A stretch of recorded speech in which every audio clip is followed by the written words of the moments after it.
یہ China radio international ہے۔ السلام علیکم۔ یہ چائنا ریڈیو انٹرنیشنل کی اردو سروس ہے۔ بیجنگ اسٹوڈیو سے اب تک کی خبروں کے ساتھ میں ہوں رضوان عباسی۔ سب سے پہلے اہم خبروں کا خلاصہ۔ گلوبل ساؤتھ ممالک کے تعاون کے لیے چین کی تجاویز۔ چین شمالی کوریا کے ساتھ مل کر باہمی تعلقات کی مسلسل ترقی کے لیے تیار ہے۔ 2025 میں چین کی کلاؤڈ کمپیوٹنگ کی مجموعی مارکیٹ کا حجم 1 ٹریلین یوان سے تجاوز کر جائے گا۔ اور اب خبریں تفصیل کے ساتھ۔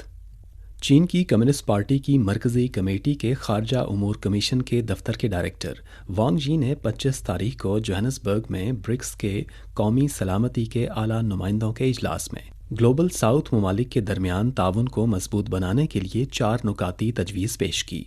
وانگ جی نے کہا کہ گلوبل ساؤتھ خاندان اور گلوبل ولیج کے ذمہ دار اراکین کے طور پر تمام فریقین کو عالمی امن اور مشترکہ ترقی کی ذمہ داری اٹھانے کے لیے مل کر کام کرنا چاہیے۔ سب سے پہلے تنازعات کو ختم کرنے اور مشترکہ طور پر امن قائم کرنے کے لیے کوششیں کی جانی چاہئیں۔ وانگ جی نے مشترکہ جامع تعاون پر مبنی اور پائیدار سلامتی کے تصور کی وکالت کرنے اور ایک متوازن، مؤثر اور پائیدار حفاظتی ڈھانچے کی تعمیر کو فروغ دینے پر زور دیا۔ انہوں نے کہا کہ تمام ممالک کے جائز سیکیورٹی خدشات کا بھی احترام کیا جانا چاہیے اور سلامتی پر مبنی بنی نوع انسان کے ہم نصیب معاشرے کی تشکیل کرنی چاہیے۔ دوسرا، قوت محرکہ کو بحال کرنے اور مشترکہ طور پر ترقی کو فروغ دینے کے لیے کوششیں کی جانی چاہیے۔ تیسرا، ممالک کو مشترکہ ترقی کے لیے اشتراک کرنا چاہیے۔ وانگ جی نے انسانیت کی مشترکہ اقدار کو برقرار رکھنے، تہذیبوں کے تنوع کا احترام کرنے، نظریاتی تصادم کی مخالفت کرنے اور ممالک کو ان کے اپنے قومی حالات کے مطابق ترقی کی راہیں تلاش کرنے کی حمایت کرنے پر زور دیا۔ چوتھا، یکجہتی اور تعاون بڑھانے کے لیے کوششیں کی جانی چاہئیں۔ انہوں نے کہا کہ چین گلوبل ساؤتھ کا رکن ہے اور ہمیشہ ترقی پذیر ممالک کے بڑے خاندان کا رکن رہے گا۔ چین ابھرتی ہوئی منڈیوں اور ترقی پذیر ممالک کے ساتھ مل کر global development initiative, global security initiative اور گلوبل سویلائزیشن انیشیٹو کے نفاذ کو فروغ دینے اور انسانیت کے ہم نصیب معاشرے کی تشکیل کے لیے تیار ہے۔ کورین سینٹرل نیوز ایجنسی کی 26 تاریخ کی ایک رپورٹ کے مطابق ورکرز پارٹی آف کوریا کے جنرل سیکرٹری اور شمالی کوریا کی ریاستی کونسل کے چیئرمین کم جون ان نے ہینو کورا میں چائنیز رضاکار فوج کے شہداء کے قبرستان کی زیارت کی اور چین کے سابق رہنما ماؤ زے تونگ کے شہید بیٹے ماؤ ان اینگ کے مقبرے پر پھول چڑھائے۔ اس حوالے سے چینی وزارت خارجہ کی ترجمان ماؤ ننگ نے 26 تاریخ کو کہا کہ اس سے نہ صرف یہ ظاہر ہوتا ہے کہ شمالی کوریا کی پارٹی، حکومت اور عوام چینی عوامی رضاکار فوج کی عظیم فتح کو قدر کی نگاہ سے دیکھتے ہیں، بلکہ اس سے نئی تاریخی دور میں چین اور شمالی کوریا کے درمیان روایتی دوستی کی وراثت اور ترقی کی عکاسی بھی ہوتی ہے۔ چین شمالی کوریا کے ساتھ تعلقات کی مسلسل ترقی کے لیے شمالی کوریا کے ساتھ مل کر کام کرنے کا خواہاں ہے۔ 26 جولائی کو چینی شہر ووہان کے ایمرجنسی مینجمنٹ بیورو اور پولیس بیورو کے جاری کردہ بیان میں کہا گیا ہے کہ national computer virus emergency response centre اور 360 کمپنی کے مطابق ووہان ارتھ کویک مانیٹرنگ سینٹر پر سائبر حملہ کیا گیا ہے۔ ابتدائی شواہد سے پتہ چلتا ہے کہ سائبر حملہ امریکہ سے کیا گیا ہے۔ اسی روز منعقدہ چین کی وزارت خارجہ کی پریس کانفرنس میں ترجمان ماؤ ننگ نے اس حوالے سے کہا کہ چین کے متعلقہ اداروں کے بیانات کے مطابق ہیکر تنظیم نے ووہان ارتھ کویک مانیٹرنگ سینٹر پر سائبر حملہ کیا، جو غیر ملکی حکومت سے تعلق رکھتی ہے۔ یہ چین کی قومی سیکیورٹی کے لیے سنگین خطرہ ہے۔ انہوں نے مذکورہ غیر ذمہ دارانہ کارروائی کی مذمت کرتے ہوئے کہا کہ چین سائبر سیکیورٹی کے تحفظ کے لیے لازمی اقدامات کرے گا۔ اتحاد و تعاون اور مشترکہ ترقی کے موضوع پر 7ویں چین جنوبی ایشیا ایکسپو 16 سے 20 اگست تک چین کے صوبہ یونان کے شہر کھون منگ میں منعقد ہوگی۔ یہ اس سال چین اور جنوبی ایشیائی ممالک کے درمیان اہم اقتصادی اور تجارتی تبادلوں میں سے ایک ہے۔ رواں سال دی بیلٹ اینڈ روڈ انیشیٹو کی 10ویں سالگرہ اور چین جنوبی ایشیا ایکسپو کے انعقاد کی بھی 10ویں سالگرہ ہے۔ چین کے نائب وزیر تجارت لی فے نے اسی دن ایک پریس کانفرنس میں نشاندہی کی کہ فریقین کے رہنماؤں کی تصویراتی قیادت میں چین اور جنوبی ایشیائی ممالک کے درمیان اقتصادی اور تجارتی تعاون کے مثبت نتائج برآمد ہوئے ہیں۔ اب تک 60 ممالک اور خطوں نے ایکسپو میں شرکت کے لیے دستخط کیے ہیں۔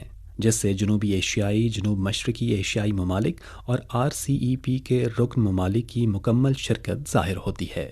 China academy of information and communication technology کی جانب سے جاری کردہ white paper on cloud computing 2023 کے مطابق چین کی کلاؤڈ کمپیوٹنگ مارکیٹ اب بھی تیز رفتار ترقی کے دور میں ہے، جس کی جامع سالانہ شرح نمو 40% سے زیادہ ہے۔ وائٹ پیپر کے مطابق 2022 میں عالمی کلاؤڈ کمپیوٹنگ مارکیٹ کا حجم تقریباً 3.5 ٹریلین یوان ہے، جس کی شرح نمو 19% ہے۔ 2022 میں چین کی کلاؤڈ کمپیوٹنگ مارکیٹ کا حجم 455 بلین یوان تک پہنچ گیا ہے، جو 2021 کے مقابلے میں 40.91% زیادہ ہے۔ 19% کی عالمی شرح نمو کے مقابلے میں چین کی کلاؤڈ کمپیوٹنگ مارکیٹ اب بھی تیز رفتار ترقی کے دور میں ہے۔ اندازہ لگایا گیا ہے کہ 2025 میں چین کی کلاؤڈ کمپیوٹنگ کی مجموعی مارکیٹ کا حجم 1 ٹریلین یوان سے تجاوز کر جائے گا۔ یوتھ بلوم نامی ایتھلیٹک ایکسچینج ایونٹ چنگدو میں 31ویں سمر یونیورسٹی گیمز کے دوران منعقد کیا جائے گا۔ اس کی افتتاحی تقریب 26 تاریخ کو سیچوان یونیورسٹی میں منعقد ہوئی۔ اس کے علاوہ یوتھ ان ٹائم 31ویں سمر یونیورسٹی ایتھلیٹس پارٹی 29 جولائی کو ایتھلیٹس ولیج میں منعقد کی جائے گی۔ 25 تاریخ کو چین کے وزیر تجارت وانگ وین تاؤ نے نکاراگوا کے وزیر برائے ترقی، صنعت اور تجارت برموڈیز سے ورچوئل ملاقات کی اور مشترکہ طور پر چین نکاراگوا آزاد تجارتی معاہدے پر مذاکرات کی تکمیل کا اعلان کیا۔ فریقین نے متعلقہ تکنیکی تیاریوں کو تیز کرنے اور معاہدے پر جلد از جلد دستخط اور عمل درآمد کے لیے گھریلو توسیع کے طریقہ کار کو تیز کرنے پر اتفاق کیا۔ چین اور نکاراگوا کے درمیان FTA پر دستخط دونوں ممالک کے رہنماؤں کے درمیان طے پانے والے اتفاق رائے کو عملی جامہ پہنانے کے لیے ایک اہم اقدام ہے، جس سے دونوں ممالک کے درمیان اقتصادی اور تجارتی تبادلوں کے لیے ادارہ جاتی ضمانت ملے گی، دو طرفہ اقتصادی اور تجارتی تعاون کی سطح کو مزید بڑھانے میں مدد ملے گی اور نئے دور میں چین اور نکاراگوا کے درمیان دو طرفہ تعلقات کو فروغ ملے گا۔ پیرس اولمپک گیمز کے ایک سال رہ جانے کے کاؤنٹ ڈاؤن کے موقع پر 25 جولائی کو چائنا میڈیا گروپ کی بیجنگ سے پیرس تک چینی اور فرانسیسی فنکاروں کا اولمپک سفر کی تھیم سرگرمی کا بیجنگ میں آغاز کیا گیا۔ CMG کے ڈائریکٹر شن ہائی شونگ نے اجلاس میں شرکت کی اور پیرس اولمپک آرگنائزنگ کمیٹی اور CMG کی جانب سے ایونٹ میں شریک فنکاروں کے نمائندوں کو دعوت نامے جاری کیے۔ IOC کے صدر تھامس باغ نے اپنے تہنیتی خط میں کہا کہ چائنا میڈیا گروپ نے اولمپک تحریک کو فروغ دینے کے لیے بہت سی کوششیں اور جدت طرازیاں کی ہیں، اور اس سیاسی سرگرمیوں نے اولمپک تحریک کی توسیع اور اثر و رسوخ کو مسلسل بڑھایا ہے۔